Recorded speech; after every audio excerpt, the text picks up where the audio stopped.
वनस्पतीचे नाव molecular basis of inheritance. Nearly 4 to 8 questions.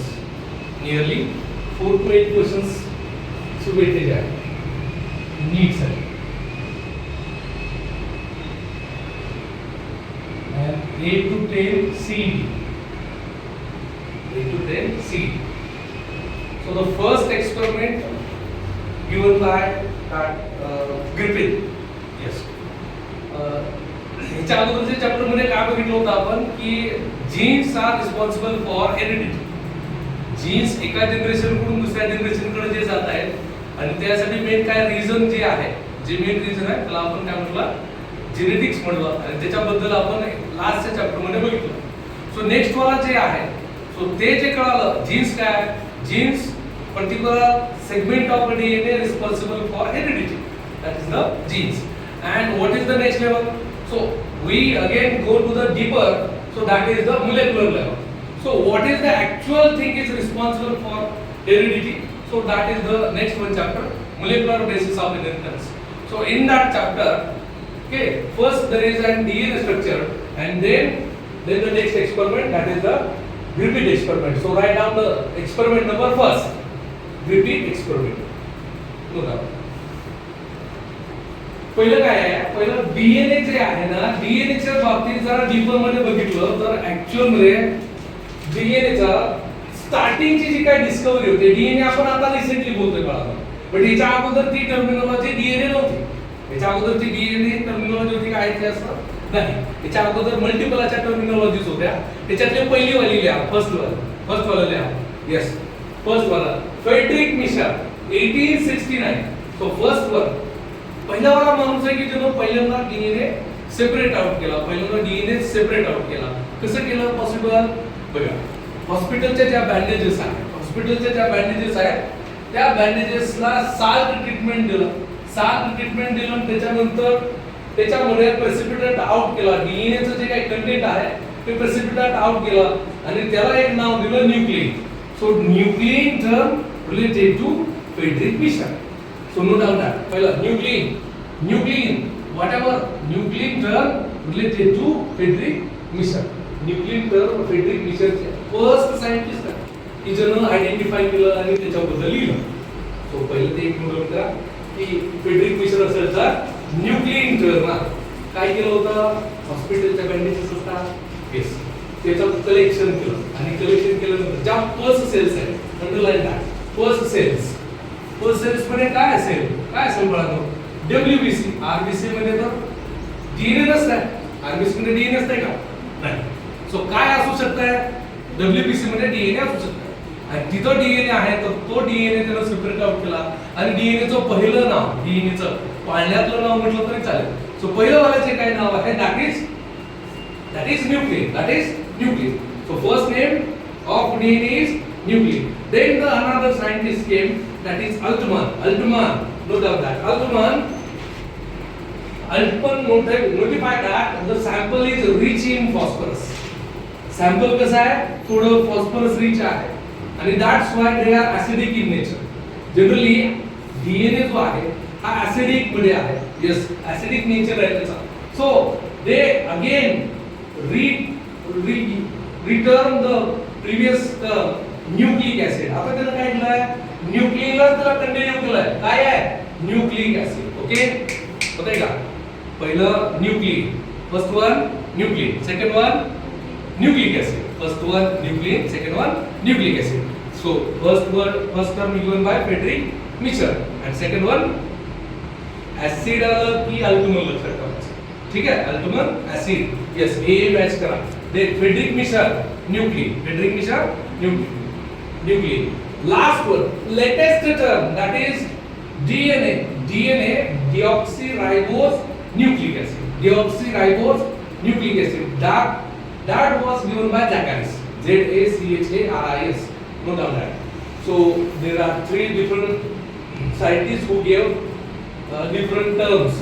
First one is Friedrich Michel, nuclein, Altman, nucleic acid, Zacharis, DNA. Okay. So first experiment बघा, साधारण 1928, nearly in 1928.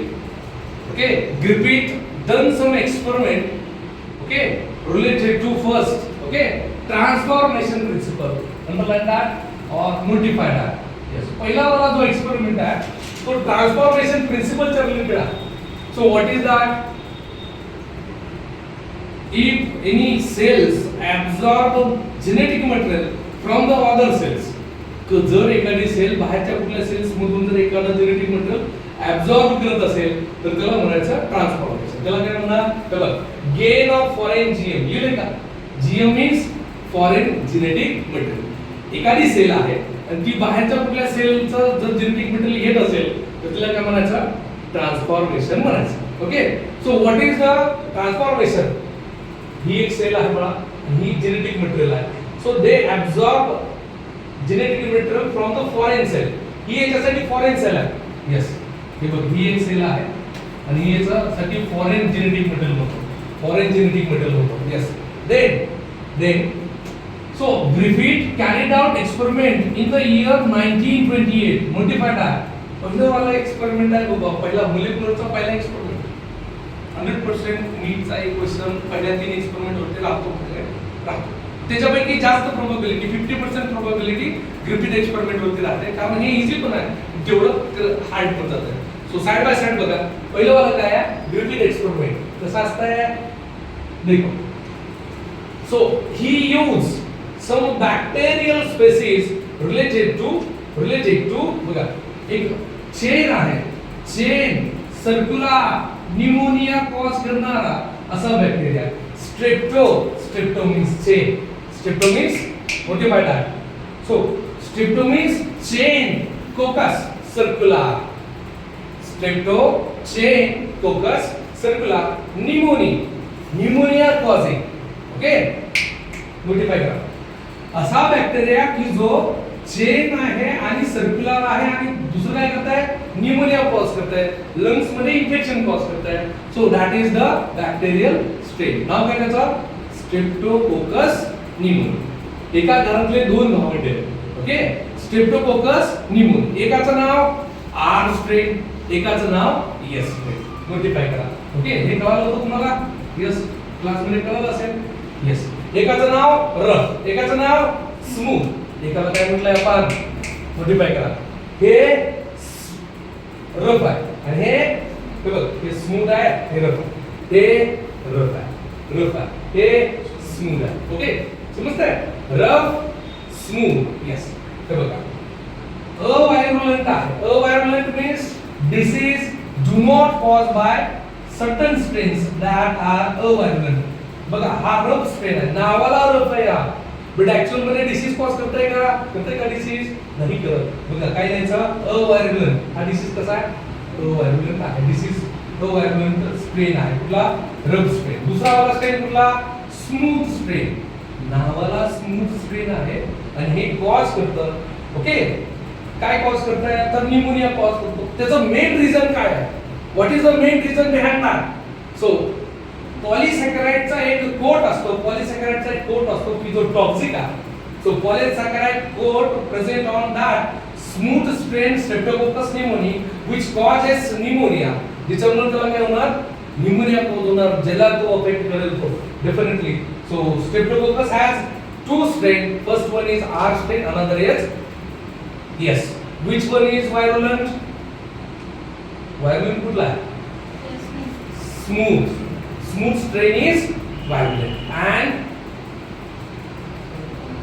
rough वाला अवायरुलेंट. Okay, अवायरुलेंट आहे, disease cause करणार नाही, आणि virulent आहे, disease cause करणार. नावाला स्मूथ आहे, डिसीज कॉज करणार म्हणजे करणार 100%. हे बघा. यस, सो डन करेल fast.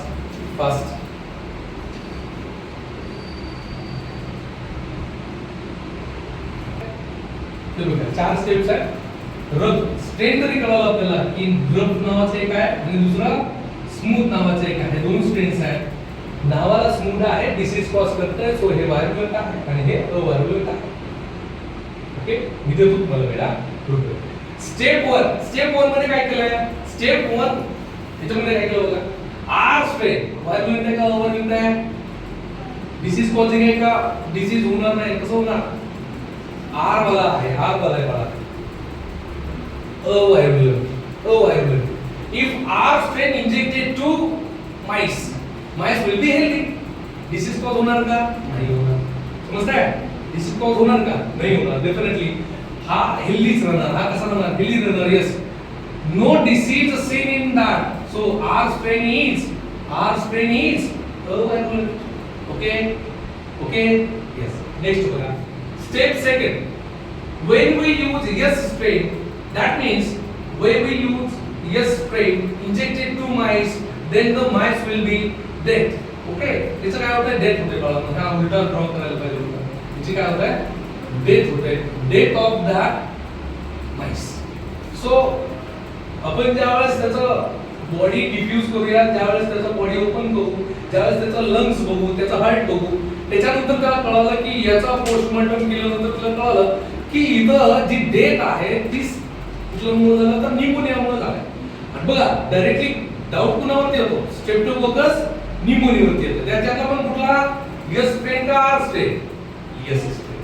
That's why in first two step we confirm that which one is the virulent, which one is the non-virulent or avirulent.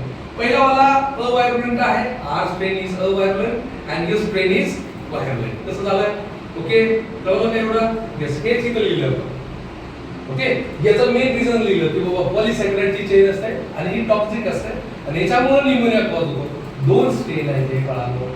एक व्हायरुलेंट आहे आर स्ट्रेन, सॉरी कसं R strain avirulent आणि S strain virulent. That's then next in the step number second we injected that S strain to the mice and due to that death occur and death is due to the pneumonia. Okay, then in step number third we create another chemical which is heat killed S strain. No doubt आहे हे काय आहे? heat killed S strain आहे आणि हे inject केलं माइसला. माइस generally lab मध्ये माइस असतो, ठीक आहे, व्हाईट कोटेड माइस असतात. यस, आणि हे याला आपण इंजेक्ट केलं. बघा इथं काय केलं होतं? आहे असं दिलं होतं आणि स्टेप नंबर 3 मध्ये काय केलं? हीट केलं. जरा टेम्परेचर इन्क्रीज केलं, टेम्परेचर इन्क्रीज करून परत माइसला दिलं. माइस मध्ये असं झालं किंवा याची डेथ झाली का? नाही झालं. म्हणजे बघा जरी ते स्ट्रेप्टोकोकस निमोनियाचा एस स्ट्रेन असलं, पॉलिसॅकराइडचा कोट आहे, बट तो डीनेचर झाला. जेनेटिक मटेरियल त्याचं काय झालं? डीनेचर झालं आणि याच्यामुळे हा हेल्दी राहिला. डिसीज कॉज करणार का? नाही करणार. नेक्स्ट स्टेप मध्ये काय आहे? नेक्स्ट स्टेप मध्ये बघा step number 4 heat kill the S strain is injected to बघा heat kill the S strain plus live note down. इथं काय आहे? लाईव्ह R आहे. काय झालंय? नीट वाचा. heat kill the S मगाचंच मटेरियल, मगाचंच केमिकल आहे, हेच आहे. असं काय केलंय? heat kill the S strain plus live R दोघांचं मिक्स केलं. दोन्ही मटेरियल, दोन्ही केमिकल्स मिक्स केले and then injected to mice. आता काय होणार? ओके, कुणाचं मटेरियल कुठे आहे? बघा ऍक्च्युअल मध्ये या फील्ड मध्ये या स्टेप्स मध्ये इथं पण असं कळालं की इथं याची सुद्धा डेट होते. कुणाची डेट होते? डेट कुणाची होते? Okay, live date. कसं लक्षात ठेवणार? जगलं मेलं. No doubt that. हे बघ जगताय, हे म्हणताय, जगताय करते म्हणताय. सो या सगळ्यांमध्ये पहिला मेन स्टेप कुठले बघ? इथं काय यूज केलंय? आर स्ट्रेन केलंय की जे अव्हायरुलेंट आहे आणि दुसरं काय आहे? एस स्ट्रेन आहे की ज्याचं डीनेचर झालंय जेनेटिक मध्ये. आता होणार काय आहे? नीट आहे का? या टेस्ट ट्यूब मध्ये आपण कन्सिडर करा की असं काहीतरी आहे. आर कसा आहे? लाईव्ह. जेनेटिक मटेरियल कोणाचा? एस. बघा मग आता इथं मी काय केलं होतं आपण? Gain of foreign genetic material म्हटलंय. येस, बघा R strain, no doubt that R strain absorb genetic material from the S strain and R strain is converted into S strain. एवढं इझी आहे. R की जे लाईव्ह होतं हे absorb करणारं S strain चं जेनेटिक मटेरियल कुणाचं आहे? S. R कसा आहे? फक्त लाईव्ह सेल आहे. क्या याचं absorb करणार? यस, शक्तिमान हे गंगाधर आहे, गंगाधर हे शक्तिमान. समजले की नाही? हा, मग याचं कन्वर्जन एवढं काय? हे गंगाधर वाटत होता बट हे शक्तिमान मध्ये कन्वर्ट झालं. आलं का क्लियर? यस.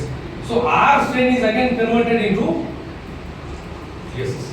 ओके, समझे? So that is the principle behind transformation principle. ठीक आहे.